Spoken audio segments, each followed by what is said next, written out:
جی ناظرین کرام، آج کچھ آرٹیکل بہت اہم ہیں، کچھ اہم لوگوں کے لکھے ہوئے ہیں۔ فاکن ہما کا لکھا ہوا آرٹیکل ہے، اگنیشیس کا لکھا ہوا آرٹیکل ہے، اور اس طرح شاید فریڈمین کا بھی ہے، فریڈمین کا بھی ہے، اور بروس ریڈل کا بھی ہے۔ سارے ہمارے لیے بڑے امپورٹنٹ لوگ ہوتے ہیں، لیکن ان سے پہلے ایک آرٹیکل پاکستان کے بارے میں، wild world of Pakistan politics, یہ جارج وٹمن کا آرٹیکل ہے، جو کہ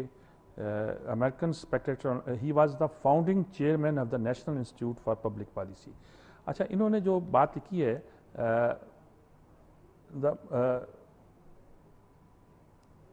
بڑی امپورٹنٹ تجزیہ کی ہے جو ملک میں ہو رہا ہے، سیاست میں ہو رہا ہے، افغانستان کے بارڈر پہ ہو رہا ہے، بہت ایک عام سا ایک تجزیہ ہے۔ Nothing simple in the political life of Pakistan, it was fully predictable. کچھ دیر پہلے آپ کچھ بھی بتا سکتے تھے کیا ہونے والا ہے، لیکن آج کل کچھ پتہ نہیں چلتا پاکستان کی سیاست میں کیا ہو رہا ہے۔ لیکن جس وجہ سے میں اس آرٹیکل پڑھ رہا ہوں، اس کے وہ ایک دو فکریں ہیں جو میرے لیے اس لیے امپورٹنٹ ہیں کہ مجھے اس باتوں کی خبر نہیں تھی۔ شکیل افریدی کا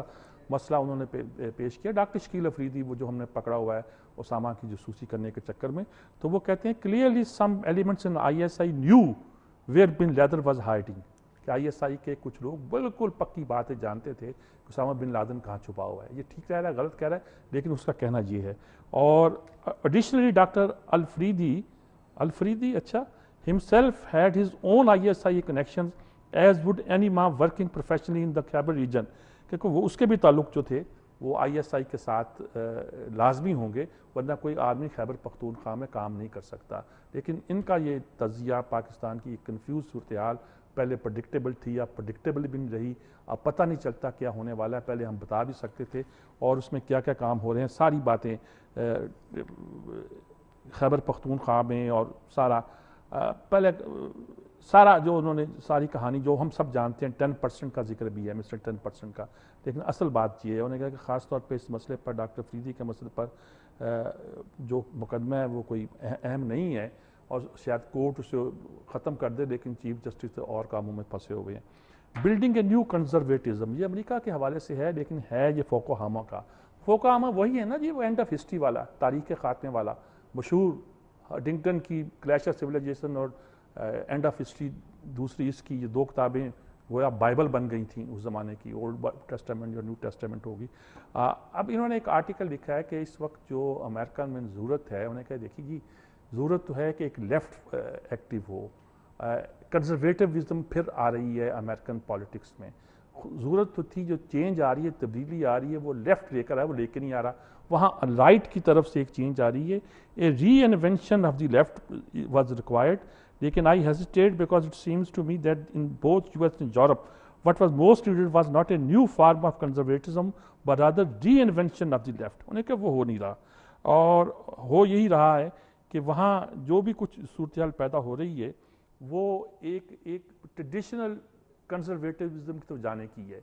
وہ ملٹن اور روزویلٹ کا دو ماڈل انہوں نے گنوائے ہیں۔ اصل مسئلہ کیا ہے، انہوں نے کہا جی ضرورت اس بات کی نہیں ہے، جو بحثیں آج ہو رہی ہیں کہ حکومت نہ ہو۔ وہاں ایک بحث چلتی ہے، جب کیپٹلسٹ سسٹم ہوتا ہے، کہ جی جو حکومت ہے یہ بڑی خطرناک ہوتی ہے، یہ جب انٹروین کرتی ہے تو مارکیٹ فریلی کام نہیں کر سکتی اور گروتھ رک جاتی ہے۔ یعنی کہ آپ کیپٹلسٹ سوسائٹی کو، کارپوریٹ سیکٹر کو، آپ اس انڈسٹری کو، ہر چیز کو اجازت دے دیں، یہ خود ڈٹرمن کرے گی، دولت کی تقسیم بھی کر دے گی، ٹھیک، لوگوں میں خوشحالی بھی لے آئے گی، سب کچھ دنیا چینج کر کے رکھ دے گی۔ حکومتیں بدل کے بڑی گڑبڑ کرتی ہے۔ دوسرا نظر یہ ہے کہ نہیں، حکومت کو اپنا رول ہونا چاہیے، ان اداروں کو منہ زور نہ ہونے دیں۔ تو انہوں نے کہا کہ مسئلہ یہ نہیں ہے کہ آپ ویک حکومت رکھیں، مسئلہ یہ ہے کہ آپ لمیٹڈ حکومت رکھیں لیکن اسٹرانگ حکومت رکھیں۔ اس کو وہ اپنے پرانے روزویلٹ اور ہیملٹن وغیرہ کے حوالے سے بات کرتا ہے۔ میں نے اس آرٹیکل کا حوالہ خاص طور پہ اس لیے دیا، ایک تو فوکوہاما کا آرٹیکل ہے، دوسری بات یہ ہے کہ اب اس بات پہ لیفٹ میں جو کیپٹلسٹ سسٹم کلیپس کر رہا ہے،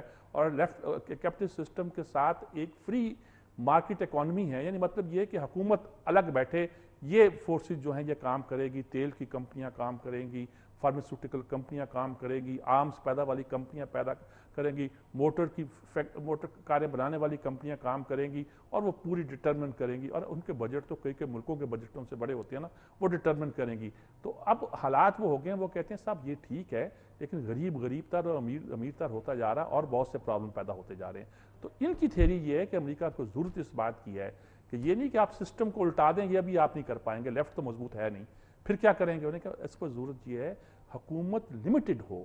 ہر بات میں دخل دینے کا حق نہ ہو، لیکن جہاں ہو وہاں مضبوط ہو۔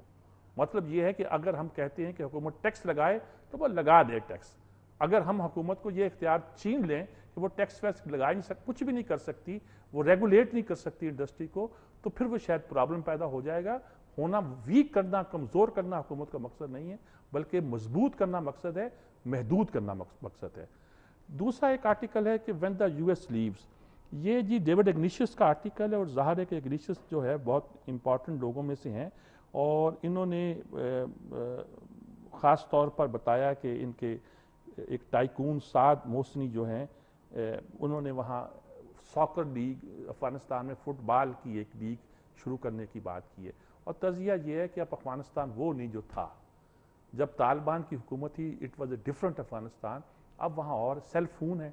17% پر کتنے لوگوں کے پاس، 60% لوگ ٹی وی دیکھتے ہیں، پہلے کوئی بندہ ٹی وی دیکھتا نہیں تھا، کسی کے پاس سیل فون تھا ہی نہیں۔ اب بالکل دنیا وہاں کی بدل رہی ہے، ان کا لائف سٹائل بدل گیا ہے، ان کے اندر تبدیلیاں آ رہی ہیں، اور اربنائزیشن بڑھ گئی ہے، کابل ہی نہیں، قندھار، دوسرے شہر ہرات وغیرہ بھی جو ہیں، شہروں کی آبادیاں بڑھ گئی ہیں، اور اس سے جو وارلڈ جو دیہاتوں میں اور ٹرائبل پہاڑوں میں رہتے تھے، ان کا اثر کم ہوتا جا رہا ہے۔ تو چنانچہ یہ ان کا کہنا ہے کہ ان کے جانے کے بعد، امریکیوں کے جانے کے بعد، جب یہ موجود بھی ہوں گے وہاں، چلے بھی جائیں گے اور موجود بھی ہوں گے، مطلب یہ ہے کہ اپنی چھاؤنیاں جہاں بنا رکھی ہوں گی وہاں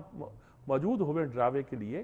اس وقت صورتحال بدل چکی ہوگی اور بدل رہی ہے۔ اس لیے ہمیں یہ سوچنا کہ امریکہ کے بعد وہاں سول وار ہوگی، یا طالبان لے لیں گے اور یہاں صورتحال ایسی ہو جائے گی کہ کوئی قبضہ نہیں کر سکے۔ میں نے کہا یہ سوئٹزرلینڈ بننے نہیں جا رہا افغانستان، لیکن اس بات میں آپ یاد رکھیے گا کہ 17% میں نے غلط 17 ملین موبائل فونز ہیں جناب،